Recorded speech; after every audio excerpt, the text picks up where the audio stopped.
qui se fait pauvre en fait de vous enrichir. Amen. Vivre en se contentant des moyens que Dieu nous a donnés, c'est vivre riche par Jésus-Christ qui s'est fait pauvre. C'est vivre riche. Si un chrétien vit dans la pauvreté, dans la misère, c'est un péché. Parce qu'il vit en dessous des moyens que Dieu nous a donnés. Jésus a déjà payé. C'est les moyens que Jésus a mis. Il a payé de sa vie. Il a donné sa vie en rançon. Il s'est fait pauvre afin de nous enrichir. C'est pour cela que nous disons, ces passages disent, nous n'avons rien apporté. Donc tout ce que nous allons recevoir, c'est le moyen que Jésus a payé à la croix. Il va nous donner. Dieu a promis des grandes richesses enfouies. Il a pris Abraham, pauvre, à garder. Il a fait d'Abraham.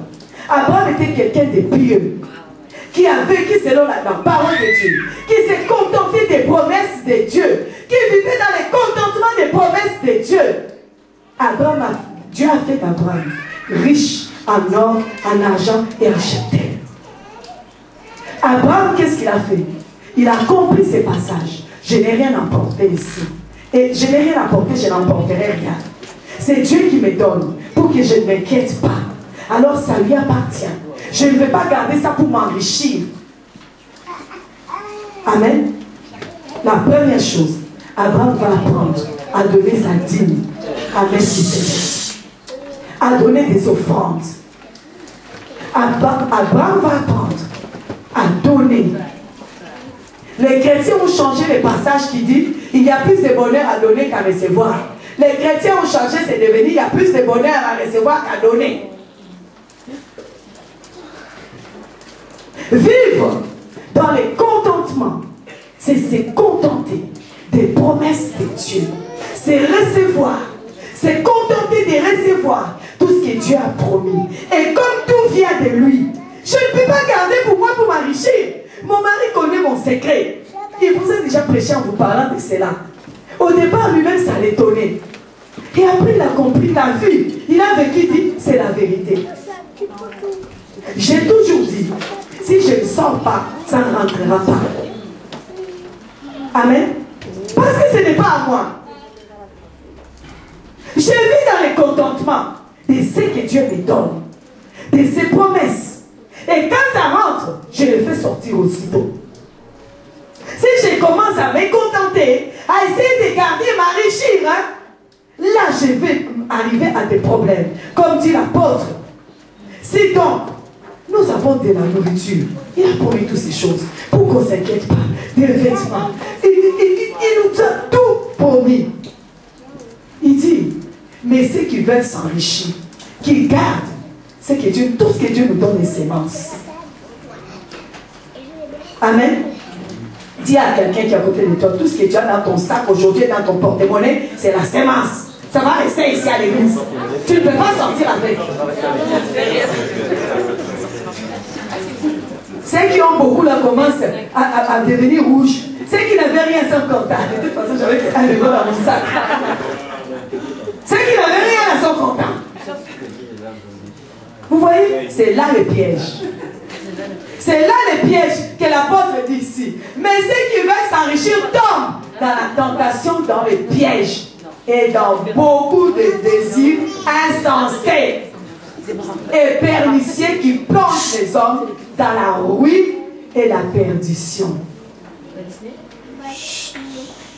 J'ai remarqué que ce sont les gens qui donnent le moins, qui gagnent beaucoup.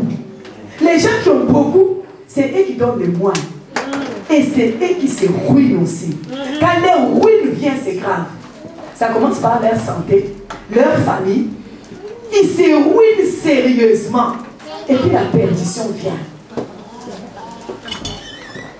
Vous comprenez? Et j'ai remarqué que ceux qui donnent, c'est ceux qui ont le moins. Souvent dans l'église, je remarque que c'est ceux qui ont le moins. C'est ceux-là qui donnent. Et je remarque aussi comment la bénédiction est sur eux. Comment ces personnes-là, je peux dire ça, c'est des personnes qui vivent vraiment dans le contentement. Parce que quand je regarde les promesses de Dieu, je vois les promesses de Dieu dans leur vie. Je vois les promesses de Dieu dans leur vie. Je vois la santé. Je vois la joie. Je vois la paix. Je vois la réussite. Je vois l'élévation. Je vois les succès. Amen. Et c'est des gens qui ont le moins. Je vous dis, si on se réunissait ici, on pose vos salaires. Vous avez les salaires, d'autres les salaires dans leur foyer, les doubles de mon mari et moi. Les doubles. Chez nous, dans notre maison, nous n'avons qu'un salaire. Mon mari travaille comme ouvrier. Hein. Un salaire. Mais posez-vous la question, comment je vis? Bien que vous tous ici, 10 fois mieux. Comment c'est possible? Comment c'est possible? Moi, au point de vue santé, béni. Mes enfants, béni. Si vous cherchez les professeurs d'université, c'est chez moi. Vous cherchez les diplômes d'université, c'est chez moi.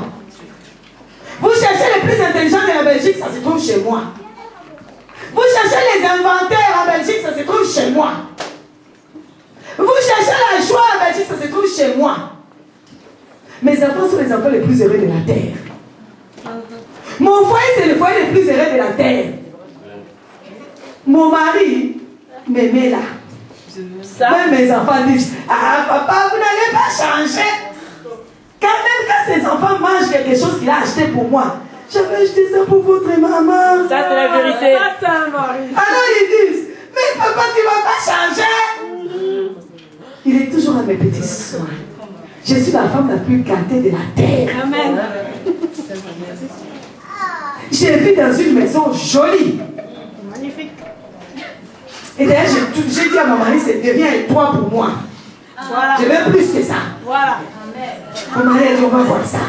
Je ne vous donne pas 2 ans. Voilà. Vous allez voir ça. Amen. Amen.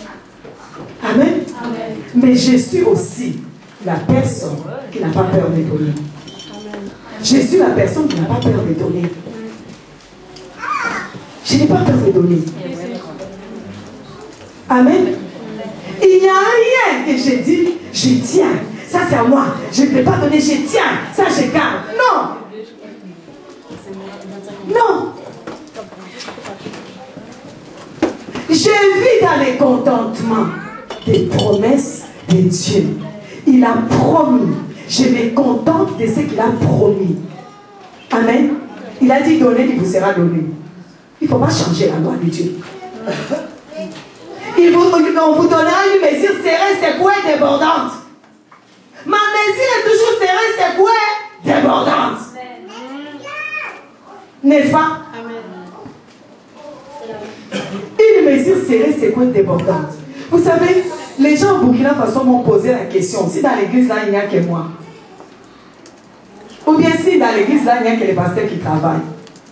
Vous avez des frères qui sont de même père, même mère spirituelle que vous, qui sont dans un pays qu'on dit un des pays les plus pauvres de la planète.